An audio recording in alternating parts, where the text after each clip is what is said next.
nos lugares escuros, nos ermos distantes, nas estradas solitárias, é onde acontecem os causos mal-assombrados. Contos do Homem-Porco. O lobisomem de Caruaras. Muita coisa acontece e já aconteceu por esse sertão. Algumas histórias viraram lendas e algumas lendas viraram histórias. Essa história se passou há muito tempo num engenho chamado Caruaras, que ficava lá para as terras do estado da Alagoas. Parecia ser só mais uma noite tranquila para Cícero e Quinha. Depois de um dia cansativo no roçado, Cícero resolveu ir para a cama mais cedo. Quinha estava terminando de tomar um chazinho de camomila antes de se deitar também. Estava olhando o céu pela janela enquanto saboreava o chá e pensava se seu bebê ia ser um menino ou uma menina. Era uma noite de lua cheia e a lua iluminava a mata em frente da casa. O vento soprava frio, querendo esfriar o chá. Logo as pernas de Quinha começaram a dar uma canseira e o sono começou a bater. Foi quando de repente viu alguma coisa se mexendo entre as árvores na mata em frente ao casebre. Não dava para ver direito o que era. Quinha tentou apurar a vista para ver, mas não conseguia ver o que era, porque a parte em que aquela coisa estava, a lua não chegava a clarear. Apenas via algo feito um vulto negro atrás dos matos altos. Viu dois olhos vermelhos brilhando no escuro. Na hora ela sentiu um arrepio no corpo todo. Parecia que aquela coisa olhava para ela feito um gato olha para um passarinho quando vai atacar. A mata se fez silêncio e só o vento frio soprava. Ela pensou, deve de ser uma onça. Fechou a janela e correu para a cama onde o marido já dormia. Ia acordar Cícero, mas desistiu, pois sempre tinha ouvido as histórias de onça naquelas matas, que era uma coisa muito comum. Logo adormeceu.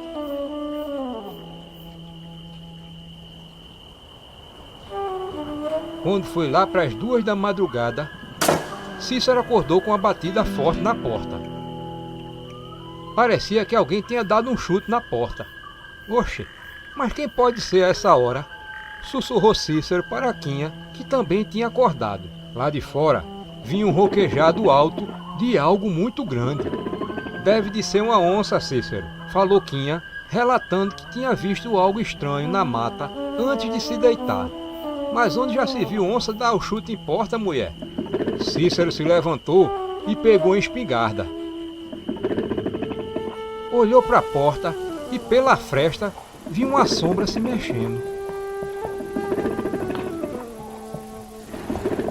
Quem é? Perguntou Cícero de arma na mão. E nesse momento, a sombra parou de se mexer e de ronquejar. Quem é? Perguntou Cícero de novo. E só o silêncio se ouvia. A coisa deu uma batida forte na porta, assustando o casal. Quinha ficou tremendo de tão nervosa. E Cícero viu que a coisa tinha saído de frente da porta, pois não dava mais para ver a sua sombra. Ele também estava morrendo de medo ao pensar que se aquela coisa desse outra batida daquela, ia quebrar a porta e podia atacar sua mulher grávida. Então, ele decidiu dar um fim naquilo e começou a abrir a porta. Não sai não, Cícero, pedia Quinha ao marido. Cícero não respondeu, porque seu medo, àquela hora, era que aquela porta se quebrasse e os dois ficassem encurralados naquele casebre. E temia pela vida de sua mulher e de seu filho em seu ventre. Abriu a porta lentamente e olhou para a frente da casa. Não havia nada lá fora. Um vento frio e agorento soprou no pé do vidro de Cícero.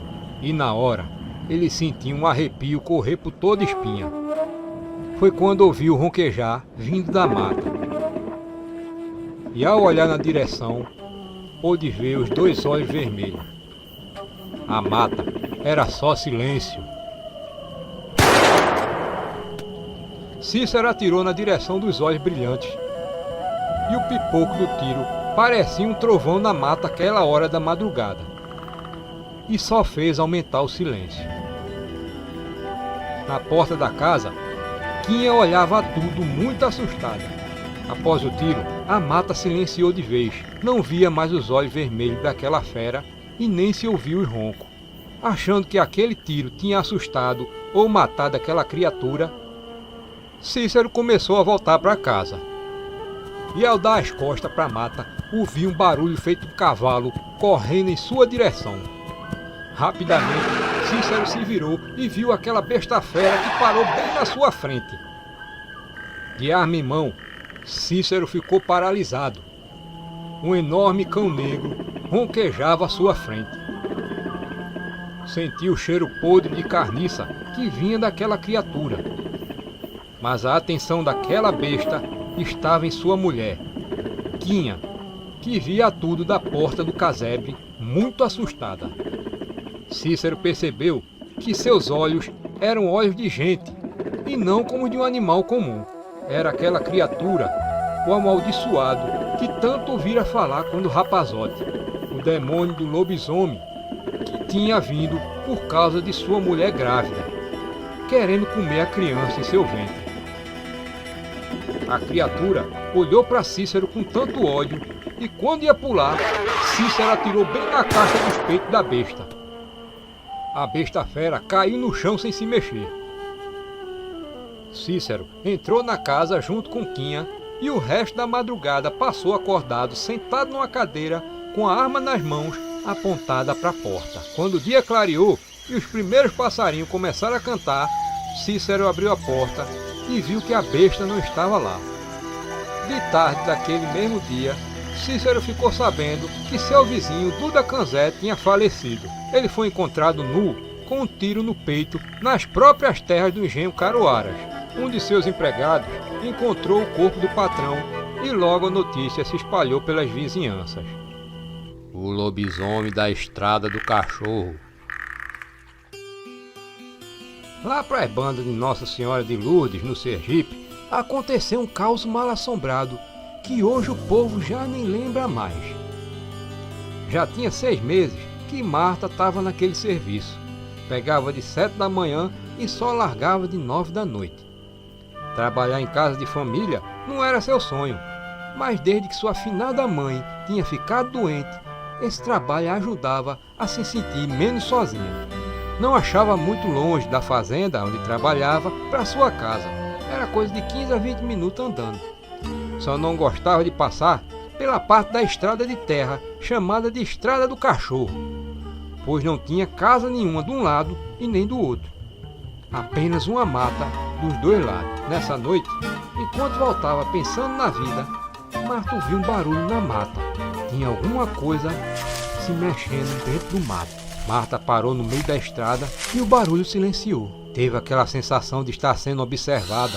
Voltou a andar e, como o barulho silenciou, pensou ser algum timbu ou algum gato do mato. Mas quando já estava perto da estrada que dava para sua casa, ouviu algo correndo dentro da mata em sua direção. Na hora, Marta sentiu a espinha gelar e, como já estava na entrada de sua casa, correu até lá. Quando chegou à porta, olhou para trás, mas não viu nada. Apenas o silêncio. Entrou e trancou a porta. No peito, o coração pulava. Nunca tinha sentido tanto medo em sua vida. Foi quando viu um ronquejado horrível. Via passos andando e uma respiração forte, feito alguém com cansaço. E não conseguiu dormir aquela noite. E logo já era de dia. Na fazenda onde trabalhava, Marta contou o que aconteceu. A patroa de Marta, Dona Carminha, não acreditou nela. Achava que Marta queria dormir na fazenda contando aquela história. E como tinha um filho chamado Heraldo, 1 ano mais velho que Marta, não queria correr o risco dele engravidar a empregada. Mas o esposo dela, o Major Manuel, falou que ia pedir para Rufino, o seu vaqueiro, levar ela em casa até que Marta se acalmasse. Marta não gostava de Rufino. Achava ele muito estranho por ser um cabra sério. Rufino era cria da fazenda, filha de um dos vaqueiros do Major Manuel, o finado João Rufino. Marta não suportava e dizia que dele vinha um cheiro fedorento de cavalo. O dia passou rápido e já era hora de Marta ir para casa. Rufino estava na porta da casa da fazenda esperando por ela. Ele estava sério e lhe saudou um boa noite. Marta respondeu secamente e foram andando. Rufino naquela noite estava todo arrumado e Marta não sentiu aquele cheiro de cavalo dele. Parecia que tinha tomado banho com um perfume muito forte que para ela chegava a ser fedorento. No meio do caminho, Rufino puxou conversa, falou que sentia falta da mãe dela e que ela era uma mulher de muito respeito. Marta agradeceu e silenciou para não respirar aquele perfume. No trecho da Estrada do Cachorro, Rufino voltou a falar. Essa estrada tem esse nome porque o povo costumava ver um cachorro grande por aqui. Marta respondeu: eu sei disso, só que ela falou de um jeito de quem não quer mais conversa. Rufino logo entendeu e ficou mudo o caminho todo. Só falou quando deixou a moça na porta de casa, despedindo com um até amanhã. Marta nem respondeu. Entrou e trancou a porta. Já dentro de casa, pensou que o caminho tinha sido tranquilo e que aquele barulho que tinha ouvido devia ser algum bicho do mato. Foi fazer um café antes de dormir, quando ouviu passadas lá fora da casa. Mas quem podia ser? De repente, sentiu o cheiro forte do perfume de Rufino. Por que será que ele voltou? Pensou Marta. Esperou ele chamar seu nome, talvez tivesse esquecido de alguma coisa. Os passos continuavam e nada de ninguém chamar. Na hora, Marta teve medo. E se aquela coisa no mato, no dia anterior, tivesse sido apenas o Rufino? Cansada como estava, Marta dormiu. E no dia seguinte, na hora de ir embora da fazenda, disse a Rufino que não precisava levar ela em casa. Rufino estava todo arrumado e perfumado como no dia anterior. Mas é perigoso, dona Marta. Marta nem deixou ele terminar a frase e gritou: não, eu não quero que você venha comigo. E se tentar vir, amanhã eu vou fazer a maior confusão aqui na fazenda. E nem quero você por perto da minha casa. Pensa que eu não sei que você estava por lá, é? Eu senti esse seu perfume fedorento ontem. Tenta alguma coisa comigo e o Major Manuel vai botar você daqui pra fora. Rufino em silêncio ficou e em silêncio saiu, irritado com os gritos da moça na sua cara. Marta seguiu sozinha seu caminho, mas mal tinha saído das terras da fazenda e viu lá longe Rufino a seguindo pelo canto, querendo não ser visto. Apressou o passo e numa quebrada voltou a olhar para trás e não viu mais o rapaz. Tinha medo que Rufino lhe pudesse fazer algum mal. Logo chegou a Estrada do Cachorro. Olhou mais uma vez para trás e não viu ninguém. Foi quando ouviu um barulho de algo pisando nas folhas secas na mata ao lado. Marta pensou: deve ser Rufino que cortou caminho pela mata. Mas o que ouviu não era a voz de gente, e sim o som de um bicho rosnando e ronquejando. Marta se arrepiou toda e o barulho aumentava, mostrando que aquele bicho vinha se aproximando cada vez mais. Andou mais rápido e já podia ver sua casa de longe. De repente, da mata saiu aquele cachorrão preto terrível que ronquejava com muito ódio da moça.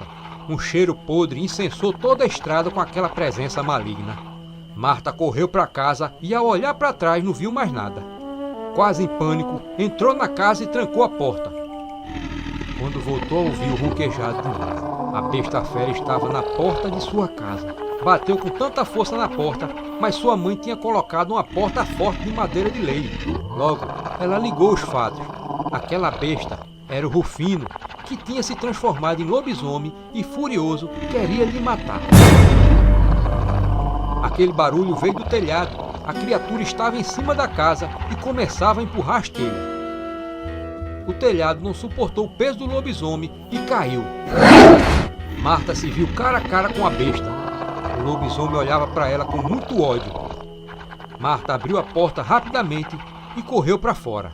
Mas logo a besta lhe alcançou e, pulando em cima da moça, a derrubou no chão. O lobisomem estava nas suas costas agora. Marta sentiu que a morte estava chegando e se arrependeu de ter enfurecido ainda mais Rufino. A besta continuava ronquejando. Aquele pipoco ecoou pela mata. o tiro pegou em cheio no peito daquela besta que caiu de lado se debatendo. Marta se levantou e viu Rufino armado. Do seu lado, o lobisomem voltava à sua forma de gente e, para surpresa deles, o rosto era bem conhecido. Era Dona Carminha. Ainda assombrada, Marta abraçou Rufino e de repente se sentiu segura nos braços do vaqueiro. Ontem eu vim aqui porque depois que te deixei na estrada, vi um cachorro enorme indo na direção da sua casa. Mas quando o bicho me viu, sumiu. Ainda bem que você veio, Rufino. Me desculpa pelo jeito que falei com você hoje. Eu pensei que era você que queria me fazer mal, falou Marta nos braços de Rufino. Eu jamais ia querer fazer mal a você, Marta. Eu sou doido por você. O lobisomem da porteira velha. Lá no engenho Cafundó, o coronel não queria que saísse ninguém de noite. Mas Zé Valente e Chico Magro nem ligaram para as ordens do coronel e naquela noite trevosa tinham marcado um encontro às escondidas com duas moças nas redondezas de Pau Pombo. E como começou a chover, pegaram um atalho que dava pela porteira velha. Era certamente de 1 para as 2 da madrugada. Naquele momento, um mistério insondável envolvia o mundo e as criaturas de Deus. A mata era aquela hora um mundo misterioso, sombrio e inescrutável. Noite de sexta-feira, noite escura e chuvosa. Mas Zé Valente e Chico Magro lá se foram para Pau Pombo. Aquilo já era um vício. Iam e vinham por um atalho, estrada velha e abandonada, tomada pelo mato. O povo falava de coisas enormes dessa estrada, que por isso foi abandonada. Ninguém por ali passava mais. A coisa, como diziam, aparecia numa porteira velha que dava acesso ao engenho junto a uma gameleira secular. Era um bicho que ninguém sabia bem que forma tinha. Parecia um porco, parecia um cachorro grande, parecia um bezerro, roncava, gania, berrava e às vezes até gemia como gente.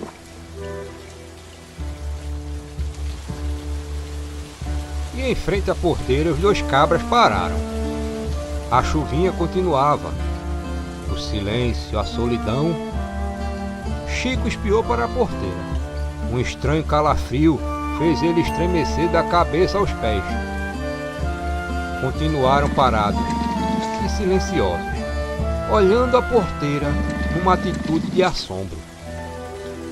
O que estava ali por trás da velha cancela não sabiam bem o que era, mas não tinham mais nenhuma dúvida de que lá estava uma coisa muito estranha que se mexia e já agora abalava a porteira como se quisesse passar para o lado em que os 2 estavam. Os 2 raciocinavam. Que diabo seria lá aquilo? Porco àquela hora, naquelas paragens? Não podia ser. Cachorro também não. E gente muito menos. Seria então um abusão das tais de que o engenho tanto falava? Na hora os 2 souberam que aquela distância era impossível fugir. A terrível criatura estava diante deles. E após um momento, num pulo, o combate iria se travar. Quando um deles gritou: "Valha-me Nossa Senhora!", apesar de terem afugentado aquela besta, cuja desaparição fora acompanhada de um berro infernal, puseram-se a correr. Mas Zé Valente morrera tão logo alcançou a bagaceira do engenho. E Chico Magro, ainda desorientado, desatinado, continuaria perambulando além das terras de Cafundó. E como o único sobrevivente daquela noite de terror, foi o responsável por relatar mais uma aparição daquela coisa.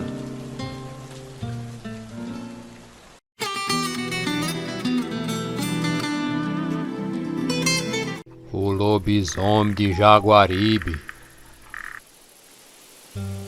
Esse caos aconteceu perto do engenho chamado Jaguaribe, que ficava lá em Pernambuco, na cidade de Itamaracá, por mais ou menos no ano de 1812.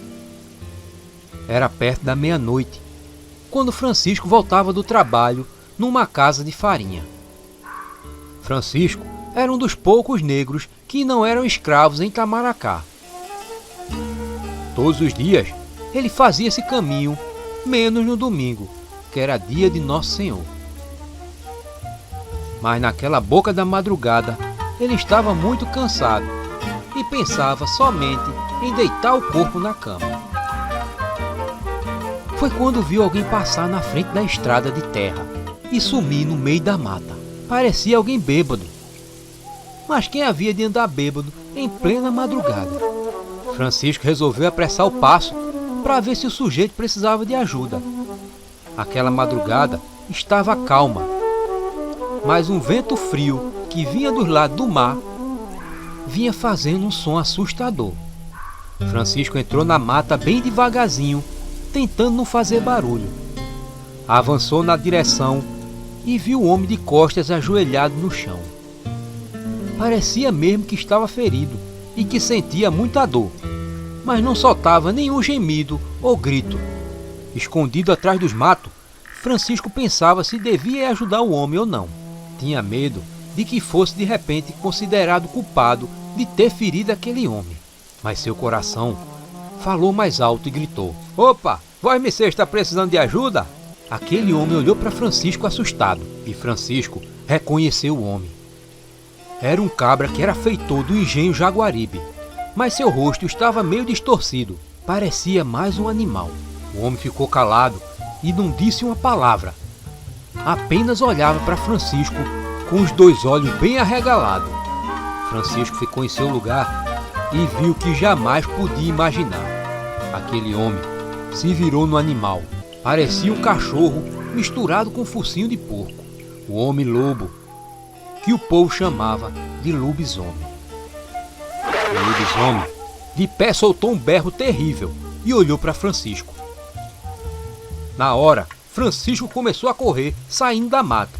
Atrás dele, via aquele bicho pulando e correndo, vindo em sua direção. Estava perdido, pensou Francisco. Iria ser morto por aquela besta fera. De repente, viu uma clareira. Era a estrada. Mas o alívio de Francisco durou pouco. O lobisomem continuava a correr atrás dele, mesmo na estrada. Francisco já estava perto de sua casa e de lá já foi gritando para o cunhado abrir a porta. Por sorte, a porta se abriu. Tião, seu cunhado, nem teve tempo de perguntar o que estava acontecendo e Francisco foi logo fechando a porta e botando a tranca. "Que foi, homem? Que sucedeu pra tu tá assim? Tão querendo te matar, é?" falou Tião. "Tem um lobisomem lá fora, Tião.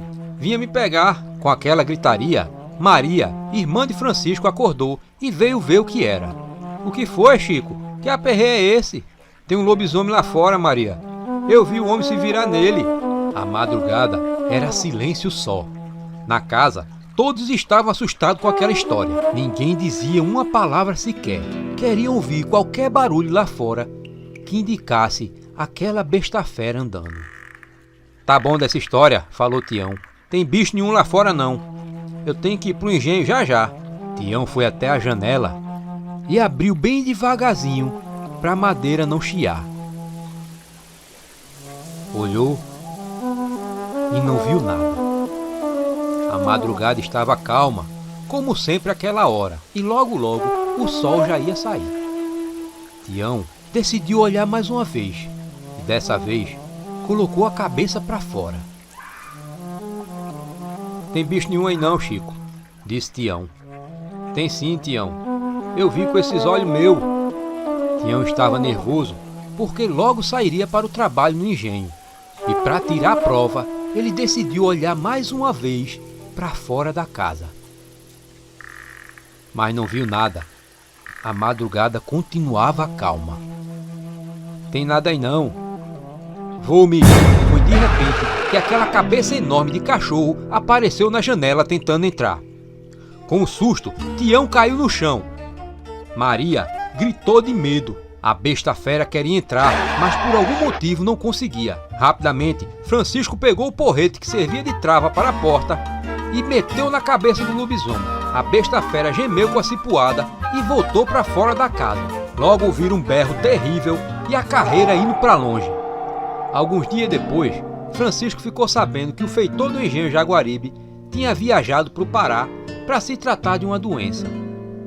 A verdade é que ele nunca mais foi visto por aquelas bandas.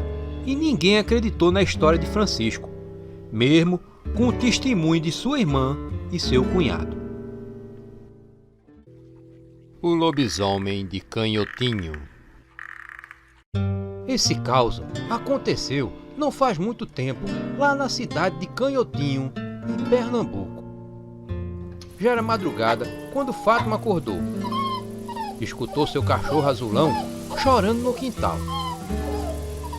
Ia acordar seu Bill, mas viu que o marido estava no melhor do sono e desistiu. Então, se levantou e foi até a janela. Mas antes de abrir, ouviu o ronquejado de raiva de um bicho muito maior. Aquele som não podia ser de azulão, e pela brecha da janela, ela viu um bicho todo despedaçado. Eram os restos de seu cachorro azulão. Abriu a janela chamando pelo cachorro e viu um vulto negro de algum bicho enorme correndo para dentro da mata. No chão, apenas os fatos e outras partes de azulão. Com medo daquele bicho, Fátima fechou a janela e acordou o marido. Seu Bill pegou a velha espingarda e abriu a porta. A madrugada estava fria. Parecia até que estava caindo gelo do céu. Seu Bill viu os restos do cachorro no chão e ficou triste, pois aquele era um cão muito valente e querido pelos meninos. Foi armado até o cercado das cabras e viu manchas de sangue no chão. O rastro levava até os restos de uma cabrinha. Assim como seu cachorro, só os fatos foram deixados para trás. Que bicho é esse, Bill? Perguntou ela. Não sei, mulher. Isso é coisa de bicho grande. Deve de ser uma onça. De repente, ouviram um barulho vindo da mata. Alguma coisa se mexia na escuridão, atrás dos matos. Fátima foi para a porta da casa e seu Bill ficou na frente, apontando a arma na direção da mata. E se esse bicho começar a matar as cabras, hein, Bill? Eu não vou deixar não, mulher, respondeu seu Bill à esposa. A barra do dia já vinha quebrando e o bicho estranho não fez mais barulho. Assim que o dia clareou, seu Bill limpou o terreiro e enterrou os restos de azulão, tudo isso antes que os meninos acordassem. À tarde, seu Bill foi até o centro da cidade comprar alguns mantimentos e ouviu uma história esquisita de seu Zé da Macaxeira. Ele contava que estava indo para a feira bem cedinho, umas 5 horas da manhã, o céu ainda estava clareando, quando viu um homem todo nu na estrada. Foi bem no cruzamento do engenho que dá para o seu sítio, seu Bill.